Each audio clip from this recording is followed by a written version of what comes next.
Greetings. Welcome to the Asana Kitchen podcast. I'm David Garrigues. I'd like to announce that I'm doing a Yoga Sutras summer course on Book 2 from July 22nd to September 23rd on Sundays. And you don't have to have done Book 1 to take part in it. So you can get more information on the course on my website at davidgarrigues.com and also register for it. I gave this talk at my DG Kovalam Mysore Intensive 2017. And there's also written notes on the talk that you can find on my website under the title, the same title as the podcast, From Practice Principle to Nirodha. When there's antarayas, like we chant in 130, the 9 obstacles, and you can add to that the 5 kleshas. When these disturbance is there, then it's called Citta Vikshepah, a clouded mind field. Okay, so there's disturbance, there's waves arising and passing in the mind, strong waves, like many of them, and fast and not controllable. And what's curious is that we can be so kind of outer directed and so habituated to those waves taking place that we don't even notice that the mind is full of anxiety, full of fear, full of distress, or not full of, half full or a quarter full, right? And so they give you the physical, there's a physical accompaniment, which is in 131. So they have the accompanying disruptions of pain, physical pain, emotional pain. Pain is there, right? Depression, the body is restless, and the disruption of the breathing, this restless breathing, shallow breathing, inhibited breathing. These are kind of dialoguing with each other then, so that you may not notice that you're being careless, for instance, one of the blocks, or that you're doubting. But you can notice that you're in pain, or that what's happening with your breathing, what's happening just in the feeling in your body. And then, in order to prevent the blocks and those accompanying disruptions, this is the key, the Eka Tattva, this single principle, Tattva. Okay, and there's so many principles, so many. And they're within yoga and within the Yoga Sutras. So from 33 to 39 gives you some of these principles that you could practice. So Tattva, it's a big word, or it's got a lot of possible definitions. And that's what we're exploring today. But we just want to identify that when you use this practice of a single principle, Eka, was one, Eka Tattva, to get from Citta Vikshepah, from the disturbed mind field, from a clouded mind, to Citta Prasad. And it's clear, the mind is cleared, almost like a state of Nirodha, where there's no activity. There's not waves intervening, and when the waves are coming, we're not identifying with them as owning them. So that's when the mind clears. And prasad is a very beautiful word in that it's used in a ritual sense, like when you do a puja or a ritual around an altar, you put the food there, the rice or the fruit, and once you've done the ritual, it's called prasad, that food. It's blessed. So it's a different type of food. It was just ordinary rice, but by going through that ceremony, it became sacred. And so when you take that in, it's a healing food. It's a purifying. It's a magical food. It's imbued with special power. Okay, so that's this prasad. Citta, then, when you've practiced a single truth, it's a consecrating what is happening in the mind. It's arriving at a more sacred condition of mind, an apprehension of, and that is based on being in the present moment and knowing truth in the present moment, knowing a single principle. Okay, and then there's a hierarchy of principles, as it were. There's very small, little tiny principles, and there's big principle. This is the ultimate principle, Eka Tattva. And so it gives you the proposition very nicely, that sutra. So it says that experience is a pratyaya. A pratyaya, if you can see, is a arising thought which directs citta towards an object. Okay? So experience is an arising thought which the citta directs towards an object. And it's the ordinary experience, you could say, that you can put in parentheses. It's ordinary experience is a pratyaya which does not distinguish between sattva guna and purusha, self. So, but you can also insert prakriti. So it doesn't, back to our basic problem of, right, we have the san yoga, it's called, a correlation. What is spirit and what is matter is mixed up, confused. Okay, so ordinary experience does not distinguish between prakriti and purusha. That's what it's saying. Okay? And then it's saying that, and by sanyama means a very intense focus. Okay? A contemplation, a deep meditation, an absorption in a theme. Okay? So by sanyama on what exists for its own sake, purusha. Okay? So that is one of the qualifiers of purusha. This purusha self exists for its own sake. Whereas prakriti exists for purusha. It exists for another. So that's what one of the distinguishers between spirit and matter. That everything material exists for the experience and the freedom of this purusha. But purusha doesn't exist only for itself. Okay? So that by conducting a sanyama on that, what exists for its own sake as distinct from that which exists for the other being purusha, then you get purusha jnana. Purusha jnana, you get knowledge, that you end the san yoga, so that you're able to distinguish what is matter, what is spirit.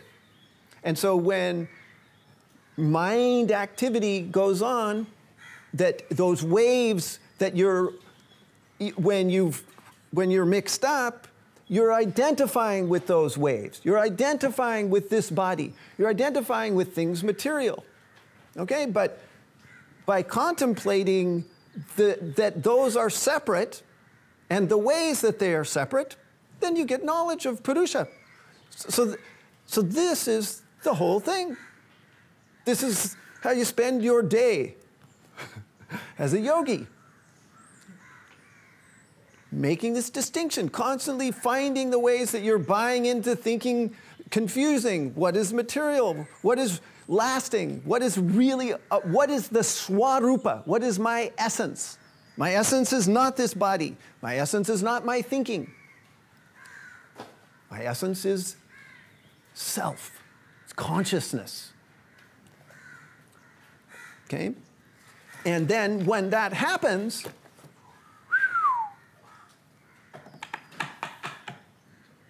you get 36. So 36, it says, tata pratibha. So in a flash, like this. With the time it takes lightning to strike. Suprasensory senses. The senses explode open. Okay, suprasensory hearing, feeling, seeing, tasting. You understand? The eyes, they go whack. The ears, they're totally tuned in. Now, the feeling, just awake to the world through the senses. And intelligence, suprasensory intelligence as well. So there's a quality of mind that comes. Two, an awareness. And an awareness that's informed, that's accurate. Okay, so that then putting this back down into practical terms, when you notice that there are blocks, and or you notice there are disruptions that indicate there are blocks, even though you may not know what the blocks are, then you practice a single truth, a single principle. And this is kind of the ultimate or the final single principle. But it's so hard to start with. How shall I start there? It becomes so abstract, so intellectual, so not based on experience. You can only go, okay, right, I'm not the body. We're talking about context. Okay, it's the greatest context. It's the deepest, the most profound, kind of the most essential context that this existence is happening under. It's very big, though. Okay, so we have to step out or back and get more smaller moments of context and build to that, even though that one's in the background. Okay, and this is where, for one, my asana principles come from. Okay, that's practicing Eka Tattva. Is when you find the foundation of your asana, that's practicing a single truth. That is preventing blocks. Do you understand? That is preventing carelessness. That is preventing erroneous seeing. That is preventing density, disease. And it's so tangible. Okay, the context of where my feet are in relation to the earth, manageable. These asana principles they're the building blocks. Okay, this is how you build a spiritual context for your life, for your experience. And you're looking for this qualitative state of internal awareness. So you're trying to be able to perceive what is taking place within you accurately within the moment. And to make it more subtle, it becomes heightened. Okay? And then you make a greater context for it. The whole interlocking of the principles, those asana principles, and we'll just list them in case I've forgotten them. See, this is what I want in your notebook. I want them right across the whole page. Okay? Foundation, pelvic and spinal position. These are so basic. They're so physical. Where is my pelvis in space? That's a single principle. Understand, this is how you go from Citta Vikshepah to Citta Prasad. When you've taken Hatha Yoga, Ashtanga Yoga up as your practice. The central pranic axis, that's number 3, although they're not in order. 4, breathing. And breathing, really breathing, right? according to those Vayu patterns. So an expansion force, that's your inhalation. A contractile force, that's your exhalation, along the axis again and again throughout the practice. Like a machine, like the diaphragm is a piston. It's like driving a machine.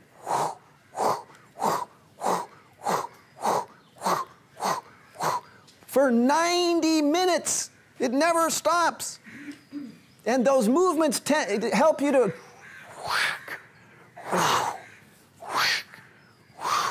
to define it. That's what the vinyasa's for. Okay, then bandhas along the axis. Mula bandha, redirecting the contractile force upwards. Jalandhara bandha, redirecting the expansion force downwards along the axis. The arms and legs, gesturing, active, participatory, supportive, supporting the spine. Single principles, opposing forces along the skeletal lines to find a middle place. An immovable spot through mudra, through sealing, applying one force against another, dynamically. Concentration, meditation, absorption. So that's just basic focus and sustained focus inside the body, within the breath, within the axis, within the foundation, within the locks. Ease, sukha, right? Remember, sthira sukham asanam. Sthira, sukham, ease, receptivity, enjoyment, pleasure. Then sense of I amness. It's your posture. Nobody else's. Not your teacher, not your system, yours. So you own that transition. You own that staying in that yantra. Your dance, your expression of skeletal geometry. And prayer, communion, devotion, surrender. So you're doing it to go beyond the ego. So, right, so you have a sense of I amness and a sense of emptying out of I-ness. Then, balance predicament. Okay, so you're looking for this instability on purpose to find stability. So stability is found by being unstable first. Okay, so those principles. Okay, and then those as a combination, as a 12 perspectives on one thing. They're just simply a checklist of one state of asana, one state of consciousness, right? And when you see that, the relationship between these principles and samastitihi, and then samastitihi and all of the postures, then you can head into that more spiritual context. This contemplating the difference between matter and spirit. So, back to 31. 131. Okay, so 131. Then you've got, it starts into the list of how the Yoga Sutras give you some examples of Eka Tattva. Okay, so, and one is a doozy, the first one. And it's one that I want you to think of as taking place both interiorly and exteriorly. Okay, so it's within you, and it's interfacing with the world, the outer world. Okay, and it's 4 thingamajiggers to come to Citta Prasad. Okay, so it's basically this. It's when you make friendship with sukha, with ease and pleasure. So when you encounter that ease, sukha, then you make maitri, friendship with that. Friendship with sukha. Ho ho! It's so big, right? This whole thing we're talking about, ananda. I amness. So that this, where is the ease? And then making friendship with that. So big. As a mind-clearing pursuit. Okay, and think of, and it sort of circumvents the negative bent of the mind. Because you know how our minds will go critical so fast. So that instead of paying attention to making friends with sukha, we will dwell on dukkha. Right? We will complain. We will do all kinds of things around our suffering, our pain. Rationalize, think about, obsess over, wish it were away, right? Project, avoid, dodge. But here's something, friendship with sukha. So nice. So important. And then it gives you what to do with dukkha. Suffering is there. Karuna. Karuna.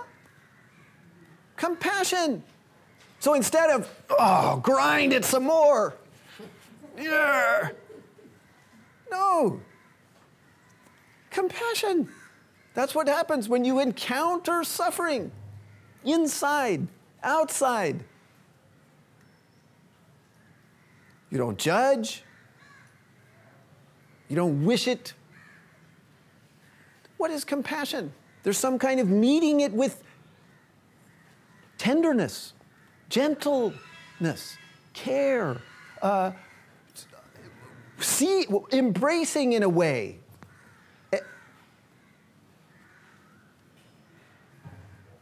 Being with. Some compassion awakens.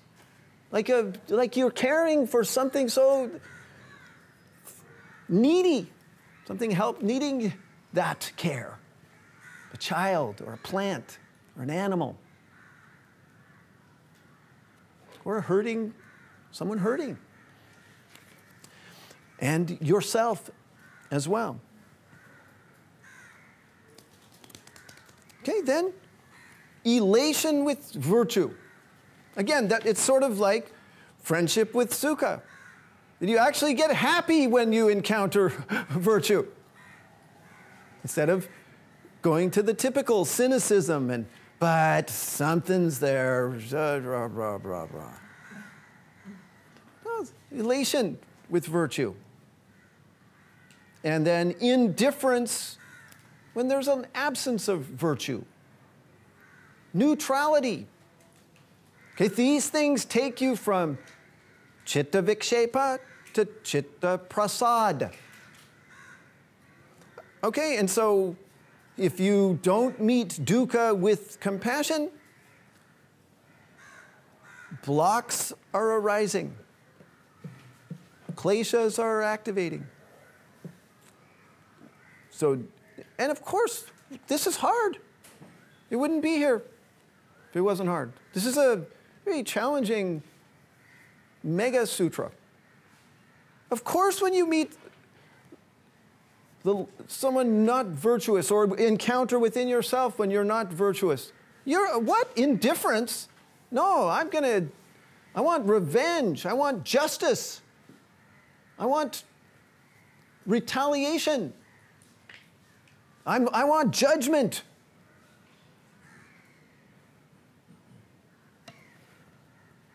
But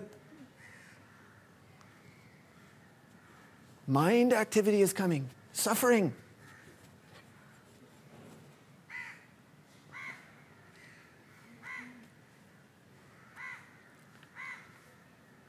Citta Prasad, right? Eka Tattva for Citta Prasad. All right, then we go on. 34. The Citta field is cleared, clarified, Prasad, with breathing, pranayama. And not just breathing, though. It's prana, okay? Prachardana, vidharana, bhyamba, prana.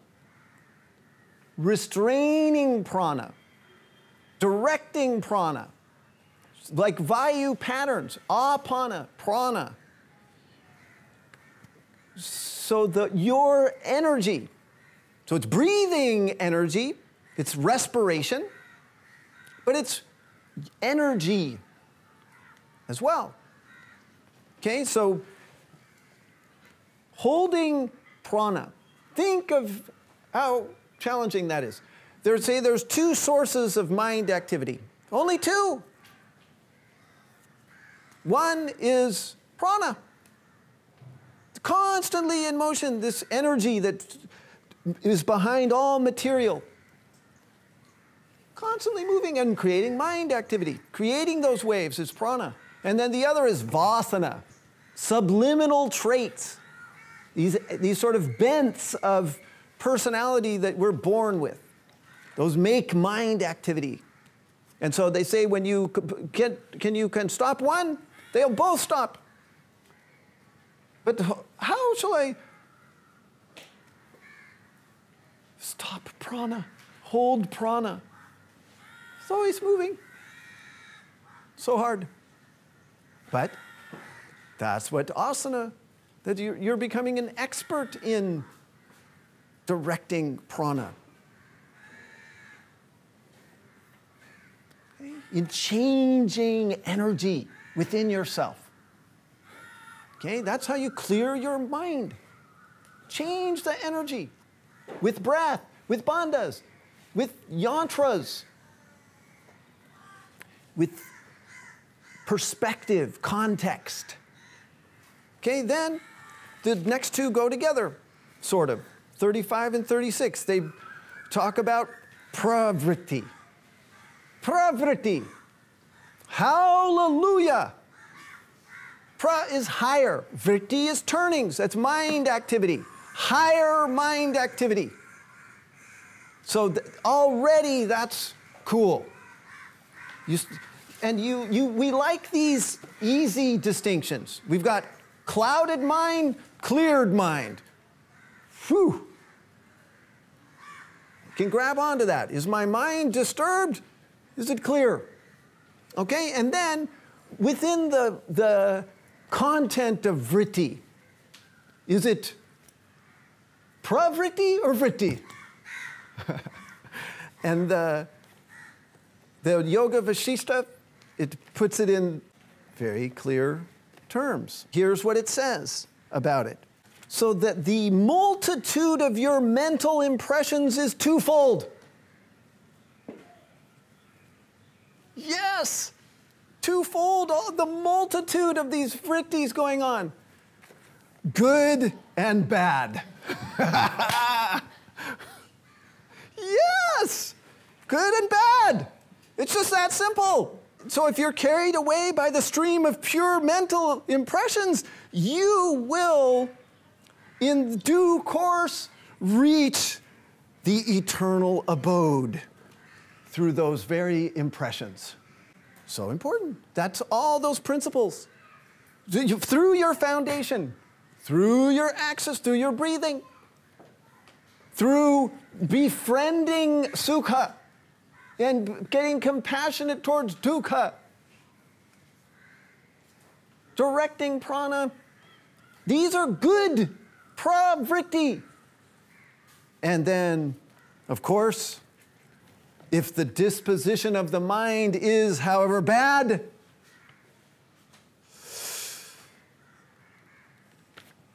here it is. It has got to be conquered by effort. Oh, so you have to go to battle with those vrittis. So the river of mental impressions flowing through good and bad channels can be directed to the good path by great human effort. So those dark, that anger, that jealousy, that doubt, that criticism, that heated suffering, that lethargy, that depression, shunted into foundation, axis, breathing, dhyana. By great effort, great human effort. So that which has settled in the bad paths, make it flow into the good ones. Even if it is very much confused, collect only the good ones. Even if it's very much confused.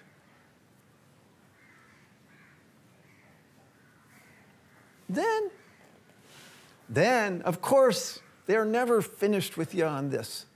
Then, even the stream of good mental impressions should be abandoned by you.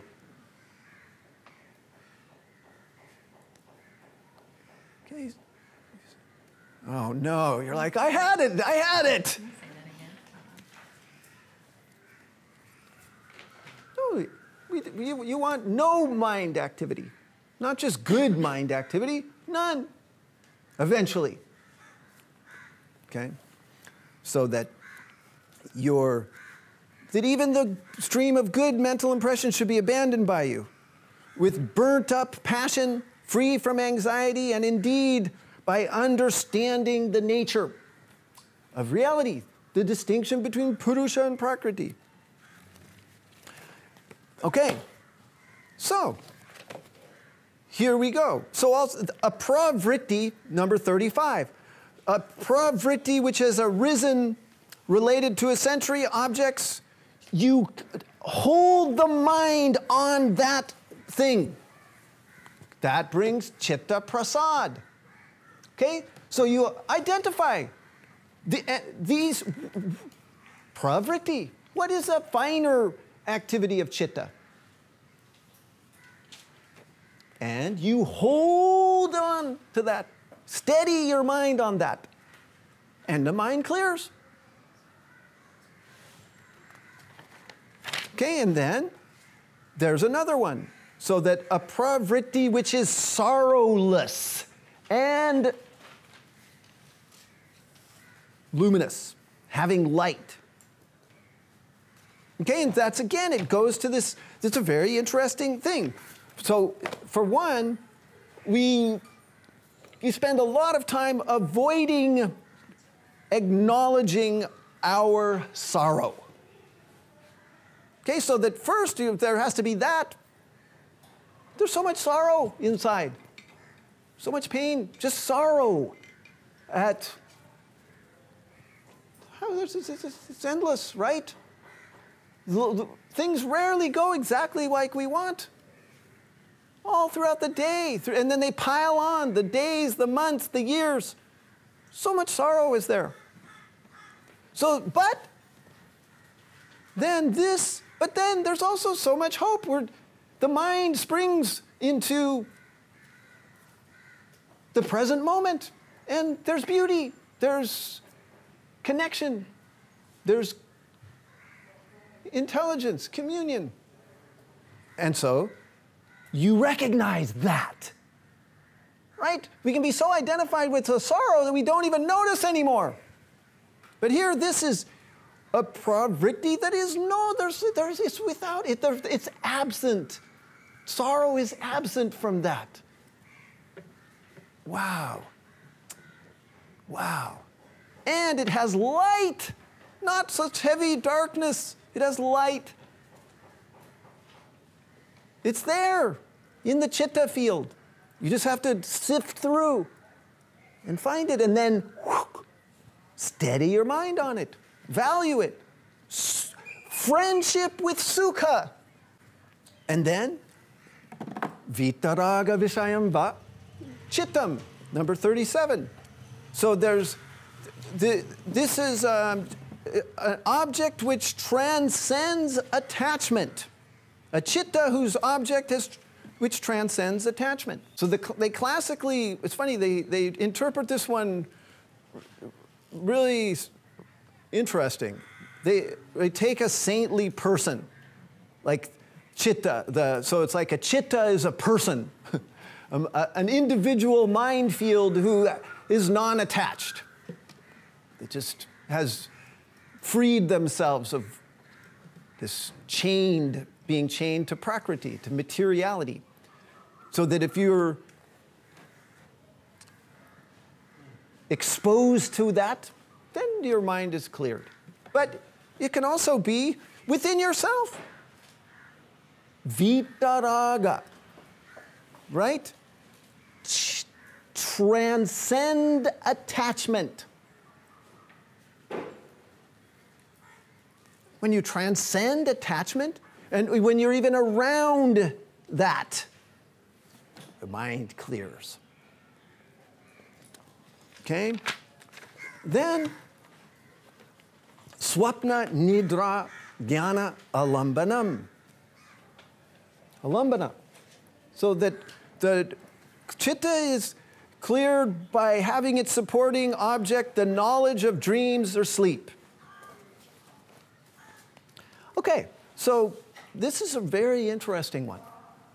I want to tell it to you in a couple of different ways. And one is that we make the distinction between there are actually 4 states, right? Waking, dreaming, deep sleep, and transcending all of those. Okay, and so this is going towards the, and they're deeper, they're deepening, right? Waking is the kind of most superficial state, the most physical, the most literal.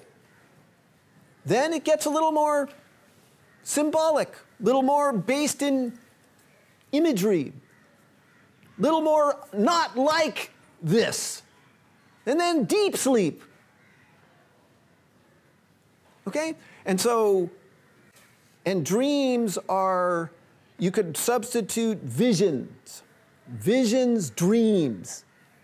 Okay? They're visions. These are internal images that you are getting knowledge of not just dreams when you're asleep, although that can be part of it, but your dreams, your visions. Getting in touch with that. Those. And then deep sleep is, in a psychic sense, in a psychological sense, it's an even deeper internal place. A place that's even closer to swarupa, to your essence. So it's a very center, silent, rest, still point, which in a very literal sense, it means getting good sleep. It is so important to clear your mind. If you don't sleep well, you watch how crazy you become, how angry, how frustrated, how impatient, how careless. Okay? So it's about sleep, but it's deeper than that. It's about symbolic sleep. It's about deep rest within yourself. Okay? As a Citta Prasad, blessing the field of the mind.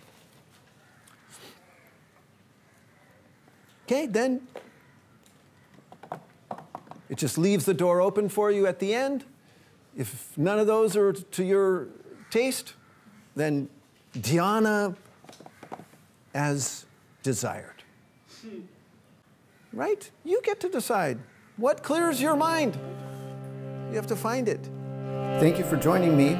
You can follow me on Instagram at David Garrigues Yoga or on Facebook at David Garrigues Yoga. You can also follow me on my YouTube channel, The Asana Kitchen.